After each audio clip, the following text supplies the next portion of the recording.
Coucou les béliers, on se retrouve pour les énergies du mois de mars 2024. J'espère que vous allez bien. Comme d'habitude, c'est une guidance générale. Vous prenez ce qui résonne pour vous. Vous pouvez compléter cette guidance avec votre ascendant et votre signe lunaire.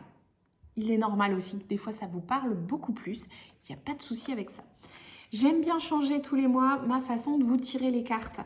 Et donc là, je vous propose les béliers dans un premier temps d'aller voir un petit peu avec un oracle le domaine de votre vie sur lequel vous devez mettre l'accent sur ce mois de mars. Après, on complétera avec le tarot. Allez, pour les béliers, qu'est-ce qu'ils ont besoin de savoir sur ce mois de mars? Le changement. Eh bien, les béliers, il y a du changement dans l'air.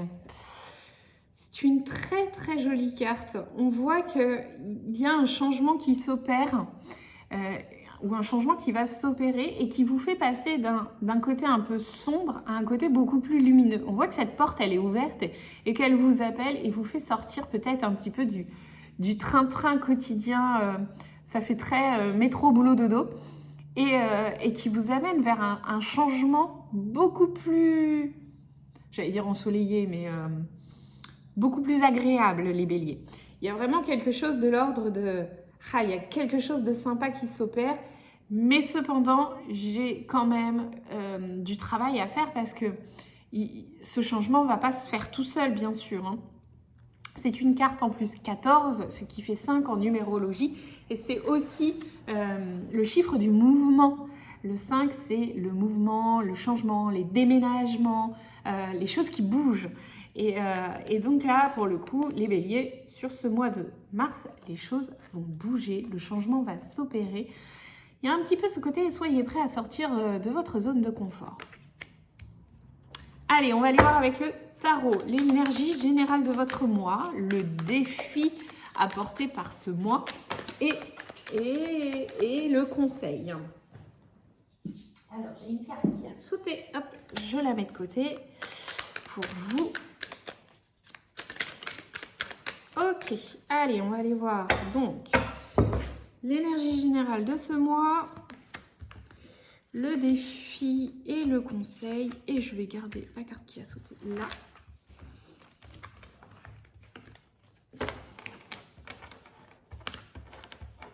Alors, que me dit cette carte qui a sauté? Le 5 de bâton. Alors, j'ai la sensation que ce changement-là qui vous appelle, il n'est pas simple à mettre en place. Il y a comme quelque chose de l'ordre du conflit. Ouais, on voit là ces chiens qui se battent avec, qui se battent des bouts de bois ou avec des bouts de bois, qui sont, on n'imagine pas trop qu'ils sont en train de jouer, hein. On est plutôt dans on voit la colère qui se dessine là sur leur tête, et on a vraiment cette idée de conflit, il y a aussi une notion de concurrence. Et on est encore sur une carte 5 avec cette carte du changement. Donc il y a beaucoup, beaucoup, beaucoup de mouvements pour vous sur ce mois de mars.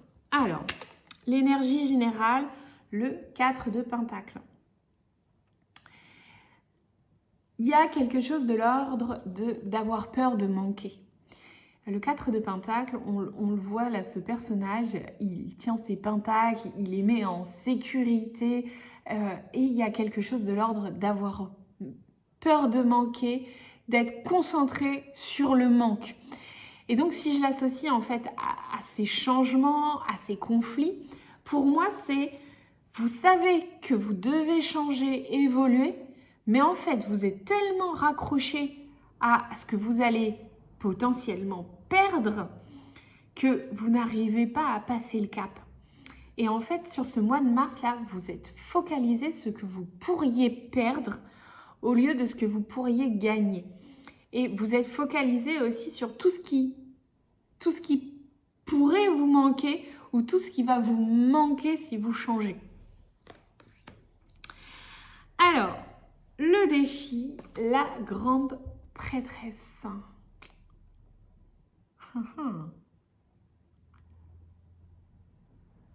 Alors, c'est bizarre parce que cette grande prêtresse, alors on voit, on voit qu'elle a une certaine forme de connexion, la grande prêtresse.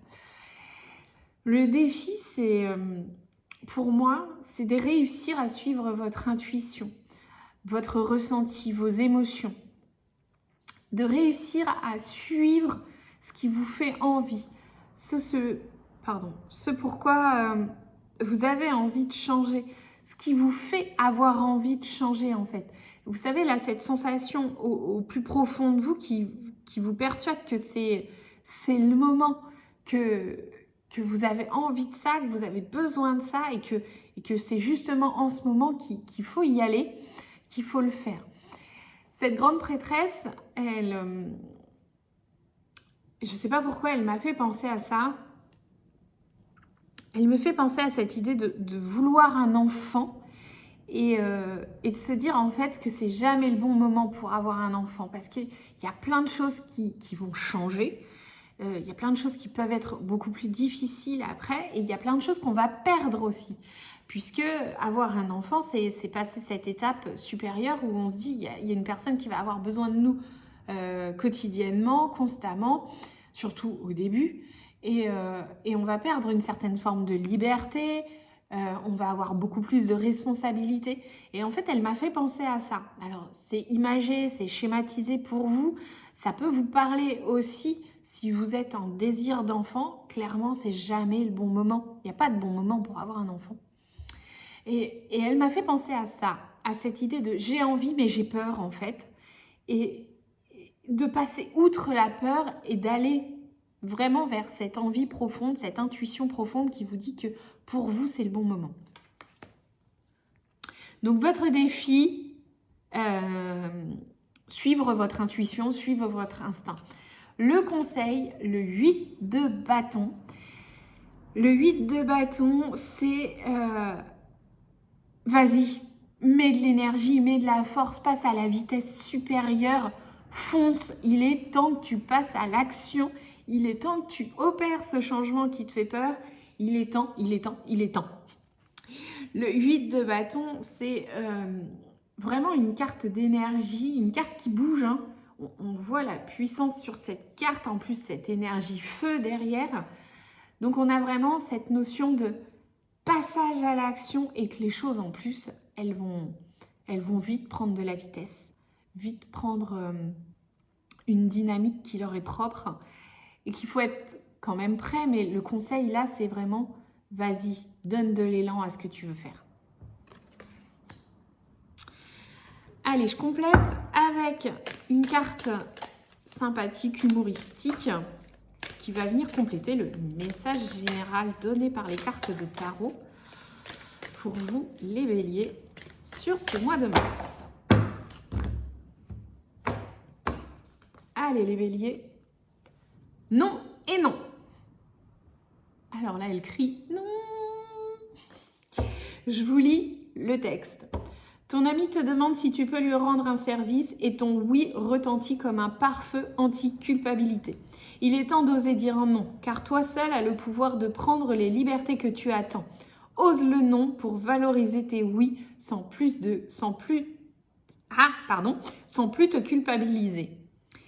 Il y a encore cette idée de changement quand même et de prendre aussi soi en considération en premier pour aller vers le changement que vous souhaitez opérer. Ça peut être ça, cette carte, ce 5 de conflit, ce 5 de bâton, pardon, qui parle de conflit.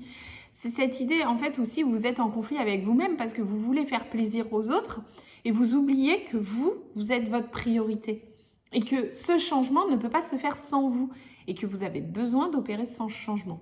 Je vous le relis pour que vous imprégniez bien ce non, c'est non. Et je termine là-dessus. Ton ami te demande si tu peux lui rendre un service et ton oui retentit comme un pare-feu anti-culpabilité. Il est temps d'oser dire non, car toi seul as le pouvoir de prendre les libertés que tu attends. Ose le non pour valoriser tes oui sans plus te culpabiliser. Décidément, j'ai du mal.